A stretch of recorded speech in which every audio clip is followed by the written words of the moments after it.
పాదయాత్రలకు ఫలితంగా ఈరోజు గాలేరు నగరి హంద్రీనివా లాంటి ప్రాజెక్టులు తీసుకొచ్చారు రాయలసీమ ప్రాంతానికి.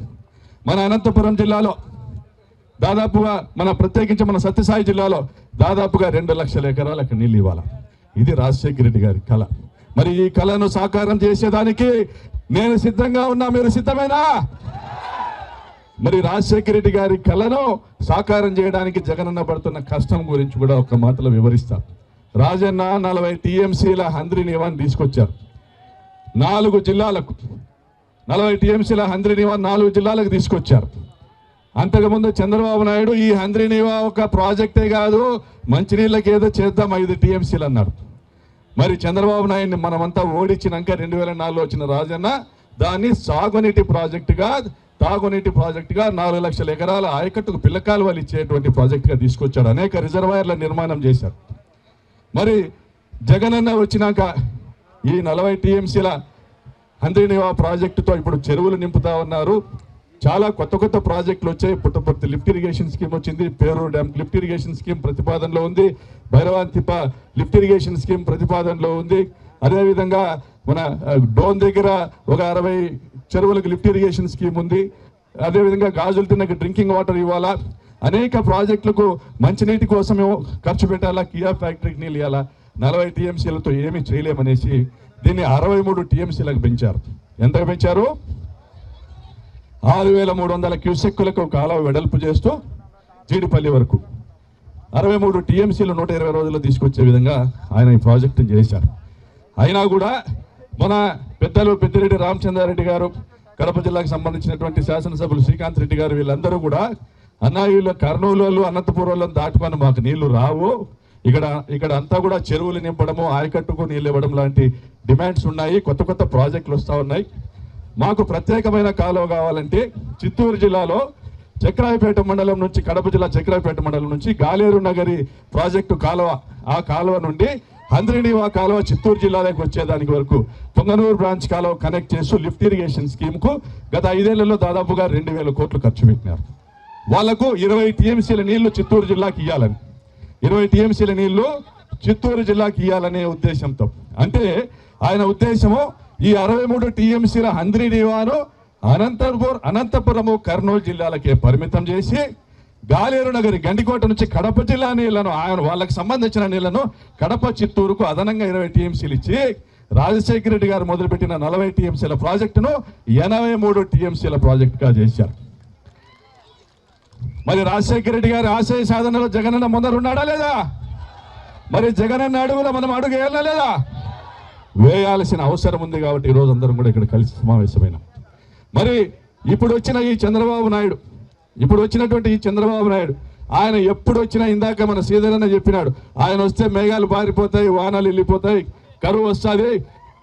రాజశేఖర రెడ్డి గారు అనేవాళ్ళు కరువు చంద్రబాబు కవల పిల్లలని. రాజశేఖర రెడ్డి గారు ఏమనేవారు? కరువు చంద్రబాబు కవల పిల్లలని. అంటే చంద్రబాబు వస్తే వానలు రావు. అయితే చంద్రబాబు నైజం గురించి కూడా చెప్తాం. చంద్రబాబు వచ్చినప్పుడు నిధులు పారుతాయి. ఏం పారుతాయి? నిధులు పారుతాయి, నీళ్లు మాత్రం పారవు. రాజశేఖర రెడ్డి గారు బతికుండగానే మన శైలజనాథ్ గారు చెప్తారు, వీరంతా పాదయాత్ర చేసి ఆ రోజు జీడిపల్లి వరకు నీళ్లు తీసుకుని వచ్చిన రాజశేఖర రెడ్డి గారు మరణించిన తర్వాత ఆయన పూర్తి చేసినటువంటి హంద్రీనివా ఫేజ్ 1 జీడిపల్లి వరకు నీళ్లు తీసుకొని వచ్చారు రాజశేఖర రెడ్డి గారు. ఈరోజు నేను చెప్తా ఉన్నా, పేరూరు డ్యామ్కి లిఫ్ట్ ఇరిగేషన్ స్కీమ్ మన కలగన్నామా? రాజశేఖర రెడ్డి గారు జీడిపల్లికి నీళ్లు తెచ్చారు కాబట్టి ఈరోజు పేరూరు డ్యామ్కు లిఫ్ట్ ఇరిగేషన్ స్కీమ్ అనేది కళ మనం కన్నాం. అదేవిధంగా తులకలాపట్నం నుంచి పేరూరు డ్యామ్కు నీళ్లు మనం ఇచ్చామా లేదా? రాజశేఖర రెడ్డి గారు హంద్రీనివా తీసుకొని వచ్చారు కాబట్టి తులకలాపట్నం నుండి పేరూరు డ్యామ్కు నీళ్లు ఇచ్చినాం. కియా ఫ్యాక్టరీ ఎందుకు వచ్చింది ఇక్కడికి? రాజశేఖర రెడ్డి గారు హంద్రీనివా ప్రాజెక్టు చేసి గొల్లపల్లి రిజర్వాయర్ని, ఆ రోజు నేను 2009లో ఓడిపోయిన తర్వాత రాజశేఖర రెడ్డి గారు గెలిచినప్పుడు గొల్లపల్లి రిజర్వాయర్ని 1.25 టీఎంసీల నుంచి 1.91 టీఎంసీలుగా పెంచారు. ప్రాజెక్టు తెచ్చింది ఆయనే, భూసేకరణకు నిధులు ఇచ్చింది ఆయనే, కాలువ నిర్మాణం చేపట్టినటువంటి ఆ తరుణంలో 1.91 టీఎంసీలకు పెంచారు. గొల్లపల్లి రిజర్వాయర్ హైట్ 3 మీటర్లు తగ్గించారు. ఎంత తగ్గించారు? హైట్ 3 మీటర్లు తగ్గించారు.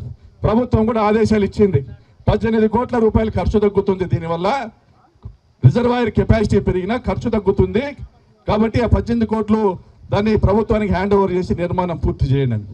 మన ఇక్కడ వచ్చినటువంటి అమిలియన్ సురేంద్రకు సంబంధించినటువంటి కంపెనీ ఎస్ఆర్సి కన్స్ట్రక్షన్ ఆ 18 కోట్ల రూపాయలు ప్రభుత్వానికి ఇచ్చినాడు. ఆయనకి భోజనం చేసినారు. ఏం చేసినారు? భోజనం చేసినారు. అదేవిధంగా 36వ ప్యాకేజ్ అనేసి జీడిపల్లి రిజర్వాయర్ నుంచి ఉరవకొండ కళ్యాణదుర్గం రాయదుర్గానికి 80,000 ఎకరాలకు నీళ్ళు ఇచ్చేటువంటి ప్రాజెక్ట్. ఆ రోజు 55 కోట్ల మిగిలిన పనుల్లో నిన్న మళ్ళా 2014లో టీడీపీ ప్రభుత్వం వస్తానే రద్దు చేసిన పనుల్లో నిన్న 620 కోట్లకు మళ్ళా టెండర్ పిలిచినారు. అంటే 12 రెట్లు అధికంగా. మళ్ళీ నిధులు మారుతున్నాయా? నీళ్లు మారుతున్నాయా? నిధులు మాత్రం మారుతున్నాయి. అంతకుముందు కూడా 14-19లో వాళ్ళు ఏం చేసింది లేదు. 14-19లో వాళ్ళు బీటీపీకి లిఫ్ట్ ఇరిగేషన్ స్కీము, అప్పర్ పెన్నర్కి లిఫ్ట్ ఇరిగేషన్ స్కీము 36వ ప్యాకేజ్ 2,500 కోట్ల పనులు పిలిచి 150 కోట్లు ఖర్చు పెట్టినారు. అంటే వాళ్ళు రైతులకు నీళ్ళు ఇచ్చేవాళ్ళు కాదు, పైన లెక్క కొట్టుకొని వాళ్ళు వెళ్ళిపోయే వాళ్ళే. మేము ఒకటే డిమాండ్ చేస్తున్నాం. హంద్రీనివా ప్రాజెక్ట్ అంటే పెద్ద కాలువలో కుప్పంకు నీళ్ళు తీసుకుపోయేది అనుకున్నావా చంద్రబాబు? మా ప్రతి ఒక్క ఎకరాకు పిల్ల కాలువలు చేసి నీళ్ళు ఇచ్చి మళ్ళా తీసుకొని పోయి బుద్ధి పుట్టిన కాదు. అంతవరకు కూడా ఈ పోరాటం ఆపం. ఎందుకు చెప్తున్నానంటే ఆ రోజుల్లో ఈనాడు పత్రిక రాసేది, జ్యోతి పత్రిక రాసేది, రాజశేఖర రెడ్డి గారి జలయజ్ఞాన్ని అపహాస్యం చేసేవాళ్ళు ధనయజ్ఞం అని. ఆ రోజు ₹1 ఖర్చుతో 6 లక్షల ఎకరాలకి నీళ్లు ఇస్తానన్న రాజశేఖర రెడ్డి గారిది జలయజ్ఞమా ధనయజ్ఞమా? ఈరోజు 3 రెట్లు 20,000 కోట్లకి తీసుకొచ్చిన చంద్రబాబుది ధనయజ్ఞమా? నేను అడుగుతా ఉన్నా. చంద్రబాబు దోపిడీదారుడు అనేది ఇంతకంటే ఏం రుజువు కావాలని ఈ జిల్లాలోని ఎమ్మెల్యేలను అడుగుతా ఉన్నా. మీరందరూ కూడా ఉన్నారు ఇక్కడంతా. ఇక్కడ మన అమిలియన్ సురేంద్ర ఒక కాంట్రాక్టర్ ఉన్నాడు, కళ్యాణదుర్గం ఎమ్మెల్యే. ఆయనకు సంబంధించిన సంస్థ 30 నుంచి 40% లిస్టులు వేసి రోడ్డు పనులు చేస్తాడు. అంటే ₹100 పనిని 60 నుంచి 70 రూపాయలకే చేస్తాడు. కానీ మడకశిర బ్రాంచ్ కాలువ ఇప్పుడు టెండర్లు పిలిచినారు. 0 నుంచి 70 కిలోమీటర్ల వరకు. ఇదిగో ఈడే 0 పాయింట్. ఈ నుంచి 70 కిలోమీటర్లు 700 కోట్లతో 770 కోట్లతో టెండర్లు పిలిచినారు. 5% ఎక్సెస్. 40% లాభాలంటే 300 కోట్లు లాభాలు. మళ్ళీ నిధులు మారుతున్నాయా లేదా తెలుగుదేశం వాళ్ళకి? మరి అదేవిధంగా ఈ లైనింగ్ పని చేశారు. ఇక్కడంతా గమనిస్తాను. ఆడ ముందరకు పోతే నీకు రాయి మీద కనపడుతుంది. అదేందో స్టీల్ ఫైబర్ కాంక్రీట్ అంట. 24,000 క్యూబిక్ మీటర్. మేము 4,000 రూపాయలు క్యూబిక్ మీటర్ ఖర్చు అవుతుంది. దీనికి 8,000 రూపాయలు దాదాపు రేటు ఉంది. 3,850 కోట్లు, దాన్ని ఇప్పుడు 4,000 కోట్లు చేసినారు. 4,000 కోట్ల రూపాయలు ఖర్చు పెట్టి కాంక్రీట్ లైనింగ్ వేస్తే కుప్పంకు నీళ్లు పోయినాయి, ఎమ్మెల్యేలకు డబ్బులు వచ్చినాయి, కాంట్రాక్టర్లకు 2,000 కోట్ల ఆదాయాలు వచ్చినాయి. ఎంత వచ్చింది? 2,000 కోట్ల ఆదాయం వచ్చింది. మరి రైతుకి ఏమైనా మంచి జరిగిందా? రైతుల బోర్లు ఎండిపోయినాయి లేదా? రైతుల బోర్లు ఆత్మకూరులో ఎండిపోయినాయి, కనగానపల్లిలో ఎండిపోయినాయి, రాప్తాల్లో ఎండిపోయినాయి, సీకేపల్లిలో ఎండిపోయినాయి, రామగిరిలో ఎండిపోయినాయి, కొచ్చెరలో ఎండిపోయినాయి, పుట్టపర్తిలో ఎండిపోయినాయి, తలుపుల్లో ఎండిపోయినాయి, కదిరి రూరల్లో ఎండిపోయినాయి, తనకల్లో ఎండిపోయినాయి, ముదుగొప్పలో ఎండిపోయినాయి. మరి 2 లక్షల ఎకరాలకు పిల్ల కాలువల నిర్మాణం అనేది కనపడటం లేదా? మీ లక్ష్యం కాదా? నేను ఈ జిల్లా మంత్రులను అడుగుతా ఉన్నా. సవితమ్మా, పయ్యావుల కేశవ్ గారు, సత్యకుమార్ గారు, ఈ 2 లక్షల ఎకరాలకు పిల్ల కాలువల నిర్మాణం చేయకుండా, రైతుల పొలాల్లోకి పిల్ల కాలువలు తీసుకొని రాకుండా ఈ కాంక్రీట్ లైనింగ్ వేసుకొని మీరు పోతా ఉంటే చూస్తా గమ్మునుంటామనుకుంటున్నామా? చేయవచ్చింది అనుకుంటున్నారా? చేతగానాలు అనుకుంటున్నారా? ఒకటే లక్ష్యంగా పనిచేయాలా? లైనింగ్ అన్నా బగలబీకలా, లేదా పిల్ల కాలువల నిర్మాణం అన్నా చేయాలా? రాజశేఖర రెడ్డి గారు జగన్మోహన్ రెడ్డి గారు ఎవరైనా కానీ హంద్రీనివా కాలువ కింద పిల్ల కాలువల నిర్మాణం చేసేంత వరకు లైనింగ్ చేయకూడదని ఆ ప్రయత్నం చేయలే. ఎందుకంటే బోర్లు ఎండిపోతాయనే తెలుసు. మరి రూపాయి ఖర్చు కాకుండా పేరూరు డ్యాంకు నీళ్ళు ఇచ్చినా లేదా? తురగలాపట్నం నుంచి నీళ్ళు ఇచ్చినామా లేదా? రొద్దం మండలము, నాగలమడక ప్రాంతము, కంబదూరు మండలము, రామగిరి మండలము, కనగానపల్లి మండలము, రాప్తాడు మండలము, ఆత్మకూరు మండలం, ఇన్ని మండలాల్లో దాదాపుగా 100 గ్రామాలలో సస్యశ్యామలం చేసినటువంటి కార్యక్రమం చేశాం. ఆ రోజు మహానుభావుడు జగన్మోహన్ రెడ్డి గారి ఆశీస్సులతో రాజశేఖర రెడ్డి గారు ఇచ్చిన మాట అది. రాప్తాడు బహిరంగ సభలో 2009లో పేరూరు డ్యాంకు హంద్రీనివా నీళ్లు తెస్తాము అని రాజశేఖర రెడ్డి గారు ఆ రోజు చెప్పారు. జగన్మోహన్ రెడ్డి గారి నాయకత్వంలో ఆయన వారసులుగా మనం అందరం కూడా కళ సాకారం చేశాం. మరి ఈ రోజు కూడా ఆయన వారసుడిగా ప్రతి ఒక్క ఎకరాకి హంద్రీనివా కాలువ కింద పిల్ల కాలువని సాధించుకునేదానికి మనం పోరాడదాం. కానీ ఈ ప్రాజెక్టు 40 టీఎంసీలకు కుదించినాడు చంద్రబాబు నాయుడు. ఈ ప్రాజెక్టు 40 టీఎంసీలకు కుదించినాడు. 83 టీఎంసీలకు జగనన్న విస్తరించిన ప్రాజెక్టుని ఇది 83 టీఎంసీలకు చేయాలా అంటే ఏదైతే చిత్తూరు జిల్లా ప్రాంతానికి గాలేరు నగర్ నుంచి లిఫ్ట్ ఇరిగేషన్ స్కీమ్ జగనన్న తెచ్చినాడో అది పూర్తి చేయాలా మా మొదటి డిమాండ్. రెండవది హంద్రీనీవా ఫేజ్ 1 ని 6,300 క్యూసెక్లకి ఏదైతే జగనన్న ఆ రోజు విస్తరించేటువంటి పనులు ప్రారంభించినాడో దానిని 11,000 క్యూసెక్లకు వెడల్పు చేయాలా మా రెండవ డిమాండ్. ఎందుకంటే ఈ చంద్రబాబు యొక్క ఈయన లోపాయికారి విధానాలు పక్కన రేవంత్ రెడ్డి ఉన్నాడా రేవంత్ రెడ్డి యాడున్నాడు? ఆయన ఏమంటాడంటే రాయలసీమ లిఫ్ట్ ఇరిగేషన్ పనులు నేనే ఆపిచ్చిన చంద్రబాబుతో అంటాడు. రాయలసీమకు నీళ్ళు వచ్చే ప్రాజెక్టు పనులు నేను ఆపిచ్చిన చంద్రబాబుతో మాట్లాడుకొని అంటాడు. ఇది న్యాయమేనా చంద్రబాబు అని అడుగుతా ఉన్నా? ఇది న్యాయమేనా? మీరైనా చెప్పండి అని అడుగుతా ఉన్నా. న్యాయమేనా ఇది? మరి అదే విధంగా మొన్న చెప్తా ఉన్నాడు పాలమూరు రంగారెడ్డి పనులను పూర్తి చేశాము, త్వరలో నీళ్లు విడుదల చేస్తాము, చంద్రబాబు నాయుడు గారితో కన్సెంట్ తీసుకుని అంటే ఆయనతో ఒప్పించి పాలమూరు రంగారెడ్డి పనులను పూర్తి చేశాము, నీళ్ళు ఇస్తాం మహబూబ్ నగర్ జిల్లాకు అని చెప్తాడు. అంటే పాలమూరు రంగారెడ్డి దిండి కలవకుట్టి లాంటి ఎత్తిపోతల పథకాలన్నీ కూడా శ్రీశైలం డ్యాంలో 800 అడుగుల నుంచి వాళ్ళు నీళ్లు ఎత్తిపోతలు చేయడం మొదలు పెడితే రోజుకు 3 టీఎంసీలు నీళ్లు పోతాయి. వాళ్ళు రోజుకు 3 టీఎంసీలు ఎత్తేసే కార్యక్రమం అయితే హంద్రీనీవా వరద రోజుల్లో తీసుకునే వరద కాలువ, శ్రీశైలం డ్యాంలో వరద వచ్చినప్పుడు తీసుకునే వరద కాలువ వాళ్ళు అట్టడుగు నుంచి నీళ్లు కొట్టడం మొదలు పెడితే ఈరోజు 250 రోజులు నీళ్ళు ఇచ్చినామని చెప్తున్నారు తెలుగుదేశం ఎమ్మెల్యేలు. ఎన్ని రోజులు?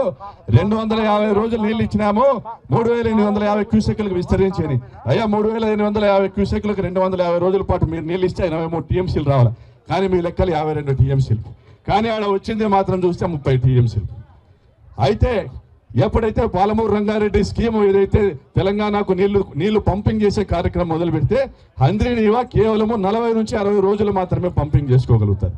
ఇప్పుడున్నటువంటి 3,850 క్యూసెక్కుల్లో 3 రోజులకు 1 టీఎంసీ అంటే 3 రోజులకు ఒక టీఎంసీ అంటే ఆ 60 రోజులకు 20 టీఎంసీలు వస్తాయి. కర్నూలు జిల్లాకు కూడా సరిపో.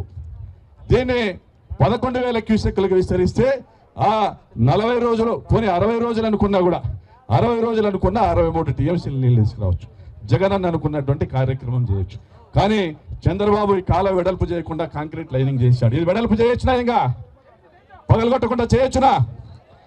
కాలువ వెడల్పు చేసే ఉద్దేశమే లేదు కాబట్టి ఆయన మొదటి దశను కుదిచ్చినాడు. ఇంకా మొదటి దశ విస్తరించే కార్యక్రమం లేదంటున్నాడు. రెండవ దశ విస్తరణ కార్యక్రమం లేదని కాంక్రీట్ లైనింగ్ చేసి చెప్పాడు. అదేవిధంగా మడకశిరకు ఒక బూజు పట్టింది. మడకశిరకు ఏం పట్టింది? ఒక బూజు పట్టింది. ఆ బూజు పట్టినటువంటి పరిస్థితుల్లో మడకశిర బైపాస్ కాలువని జగనన్న ఏదైతే తీసుకొచ్చినాడో పెనుగొండ మండలము నీళ్లు దాటకనే ఈ కాలువ నుంచి పెనుగొండ మండలం దాటకనే నీళ్లు మడకశిర నియోజకవర్గం అంతా దాదాపుగా 150 చెరువులకు నీళ్ళు ఇవ్వాలని జగనన్న తీసుకొచ్చినాడు.